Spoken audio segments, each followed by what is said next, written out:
என்ன sir sympathy எம்பத்தி ஸ்பெல்லிங்கே தெரியல. Help பண்ணுங்க, எமோஷ்னலாக கனெக்ட் ஆகாதீங்க. ஒருத்தர்கிட்ட பேசுகிறப்ப அவங்க கஷ்டம் சொல்கிறப்ப அப்படியே என்னால் ஃபீல் பண்ண முடியுதுப்பா, அப்படியே கொடுமைப்படுத்துகிறாங்க உன்னை, ஐயோ முடிஞ்சிச்சு. அங்கே என்ன நடக்குதுன்னா அந்த எத்ரிக் பாடி ஜெராக்ஸ் அப்படியே உங்களுக்கு வருது, அந்த வியாதிகள் அப்படியே உங்களுக்கு வருது, அந்த எமோஷன்ஸ் அப்படியே வருது. அவங்க சொல்ல இவங்க அழுவாங்க, புரியுதா? ஸோ சிம்பத்தி தேவையில்லை. சிம்பத்தி இருந்துச்சுன்னா அந்த எத்ரிக் பாடி ஜெராக்ஸை நீங்கள் எடுத்துப்பீங்க. அதனால் அவங்களுக்கு போகாது, அவங்களுக்கு அப்படியே தான் இருக்கும். இப்போ உங்களுக்கு புக் இருக்குப்பா, நீங்கள் ஜெராக்ஸ் கேட்குறீங்க, ஜெராக்ஸ் எடுத்தோன்னே என் புக்கை நான் அழிய போதா? என் புக் அப்படியே தானே இருக்குது.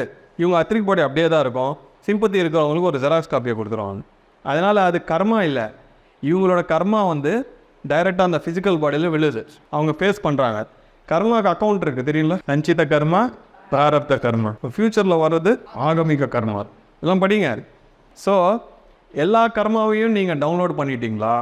இல்லைனா இங்கே கெப்பாசிட்டி 32 GB தான். ஸோ 32 மட்டும்தான் வச்சுருக்கீங்களா? இன்னும் உங்கள் டெராபைட் ஜிபி அப்படியே இருக்குது பேலன்ஸ். இல்லை இந்த லைஃப் டைமில் எல்லாத்தையுமே நான் டவுன்லோட் பண்ணிட்டேன், ஆகாஷிக் ரெக்கார்டில் ரெக்கார்டே இல்லைன்னா இங்கே பார்த்தீங்கன்னா என்ன சார் நீங்கள் தியானம் பண்ணுறீங்க 20 வருஷமாக, உடலில் பார்த்தா இந்த பிரச்சனை அந்த பிரச்சனைலாம் இருக்குது, எப்படி சார்ன்னு கேட்பாங்க. இவங்க எல்லா கர்மாவும் டவுன்லோட் பண்ணி வியாதியாக அவங்க சால்வ் பண்ணிக்கிறாங்க. ஆனால் என்லைட்டன் இவங்களுக்கு புரியாது. என்லைட்டன்றாங்க இவங்களுக்கு சுகர் இருக்குது, பிபி இருக்குது, இப்படி இருக்காங்க அப்படி இருக்காங்க, அவங்களுக்கு புரியவே புரியாது. சயின்ஸ் தெரிஞ்சால் புரியும். அந்த கர்மாவை யாரெல்லாம் இனிஷியலாகவே வரும், கொஞ்ச நாளுக்கு அப்புறம் அதை சால்வ் பண்ணிக்கூடிய சக்தி இருந்தால் டவுன்லோட் பண்ணிக்கிறாங்க, அதை சால்வ் பண்ணிக்கிறாங்க. ஆனால் சிம்பத்தி இருந்தால் மற்றவங்க கர்மாவும் உங்கள் மேலே விழும். ஓகே, ஹெல்ப் பண்ணுங்கள், ஹெல்ப் பண்ணாமலாம் இருக்காதீங்க. ஹெல்ப் பண்ணணும்னு தோணுச்சுன்னா பண்ணுங்கள், ஆனால் எமோஷ்னலாக கனெக்டே ஆகாதீங்க.